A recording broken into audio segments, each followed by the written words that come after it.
Coach Kelsey start us off with an opening statement.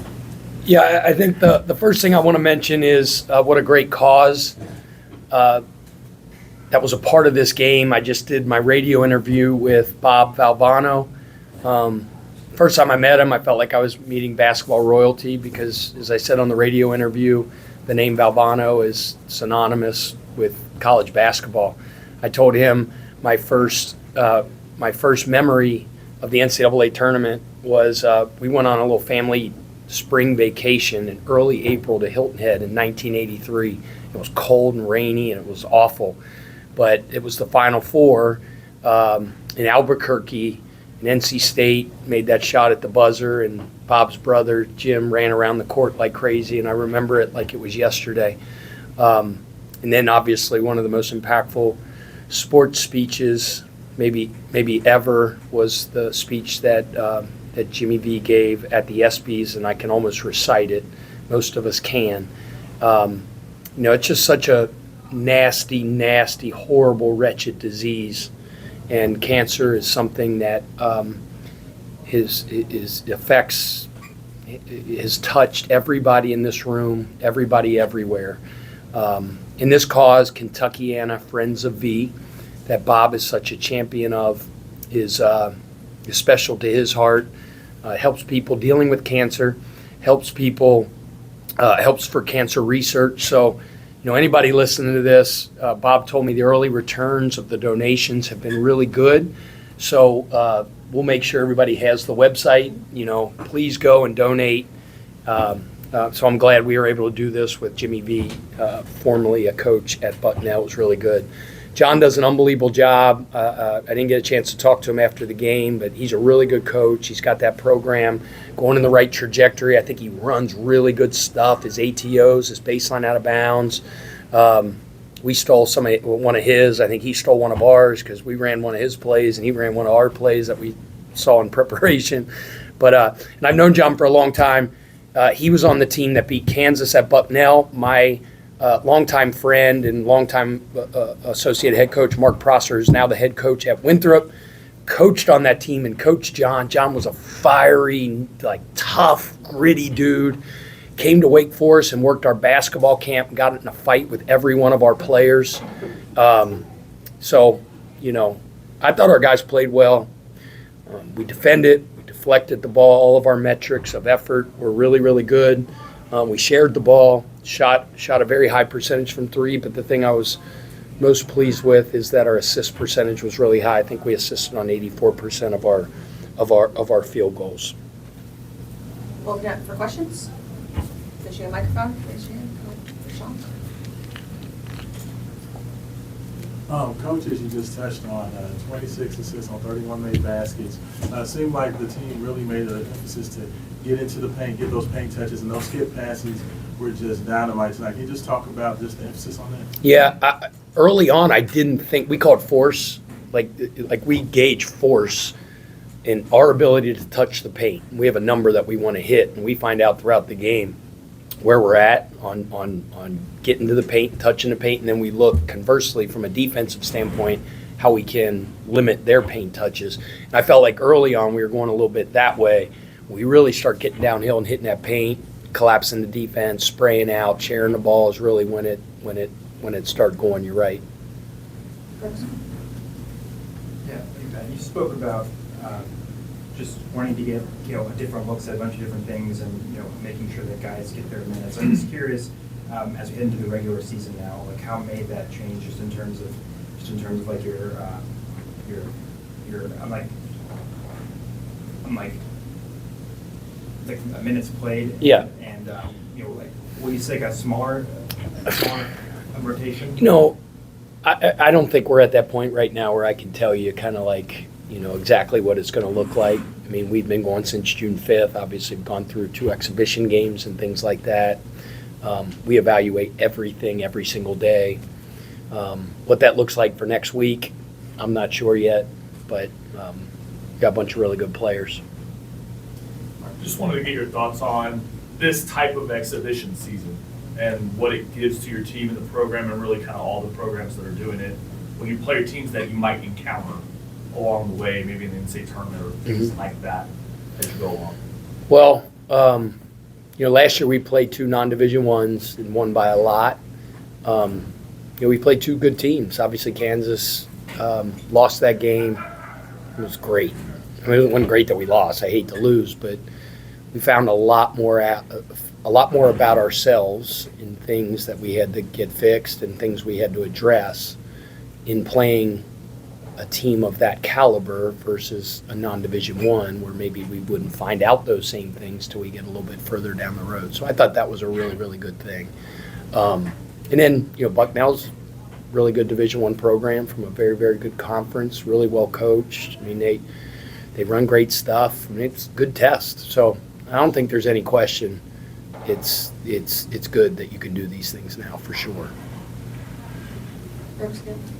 Yeah, you in here Friday, you weren't worried about Michael's ability to bounce back from that performance. Could you just speak to how he carried himself over the past few days and heading into tonight, and being able to get into a rhythm and as usual? How he carried himself the last couple of days since the last game? Yes. Like he always does, like a pro.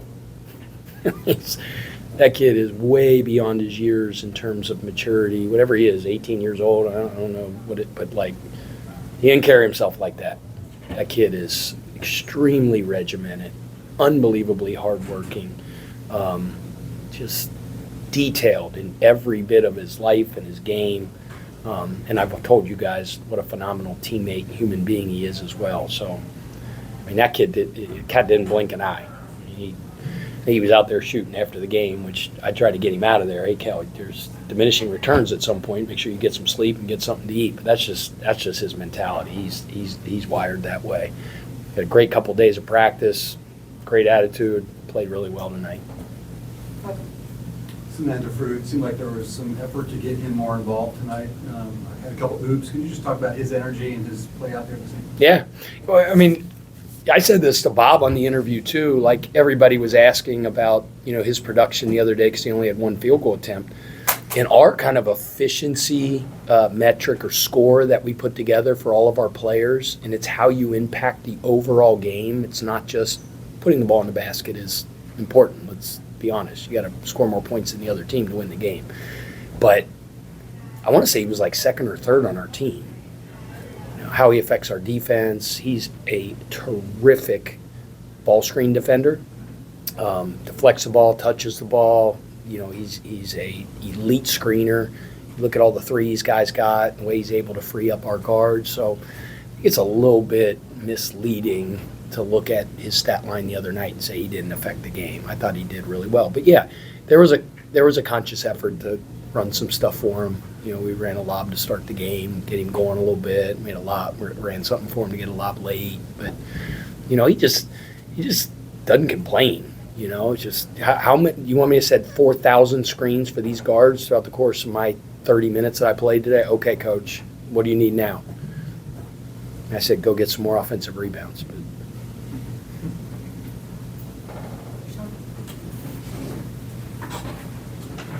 like those glasses. Coach, it seemed like the guys, especially on the help side, were pinching down on the post when the big guys are hedging.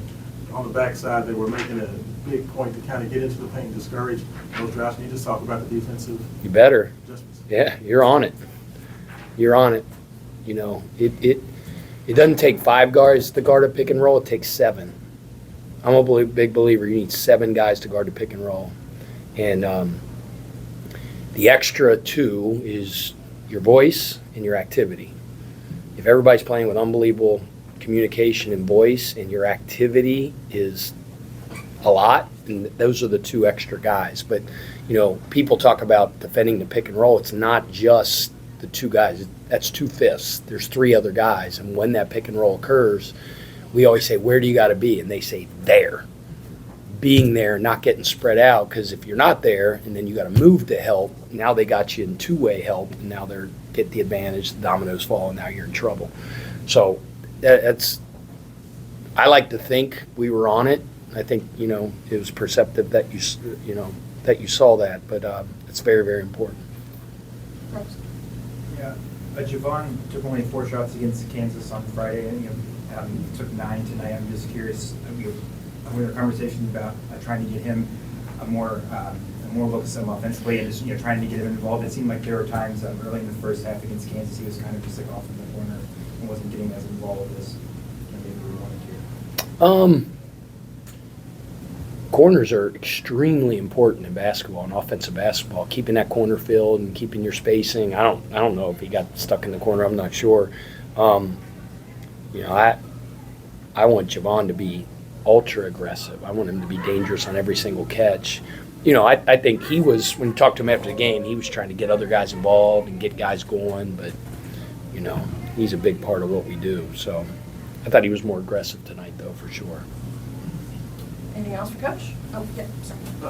Kel did a lot of damage off the ball tonight, just kind of get into the rhythm with like catch and shoot jumpers, handoffs, softball screens. Was that like an area of emphasis coming into the game to kind of get them into the flow of things, or that just? That's just how we play. Our style of offense is very unique because it's extremely random. And we always say the beauty is in the randomness, and there's principles, there's concepts, but it's hard to scout us because, like, sometimes somebody will call me afterwards or they'll put something on Twitter and be like, man, like, look at this set they run. Sometimes it's not even a set. It's the read and the randomness and the cutting, and it's a fun way to play. And even the other night against Kansas, like, and you can see, I really believe our offense grows. It grows, and we get better and more comfortable because, like, I was talking to Sananda Frew the other day. He was like, man, where I play in Europe, it's extremely rigid.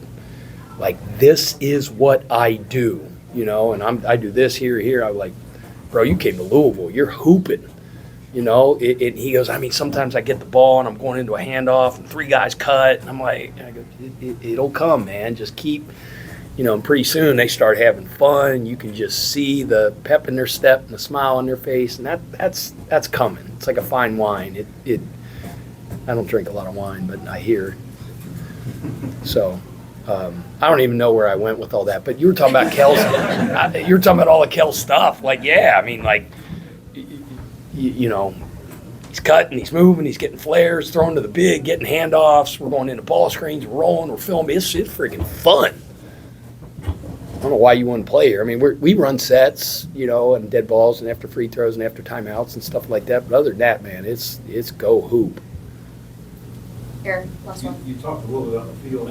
I don't think that was competitive. It's almost like in 5-minute increments. I'm sorry, say it again. It's almost like in 5-minute increments in this game. You talked about the field.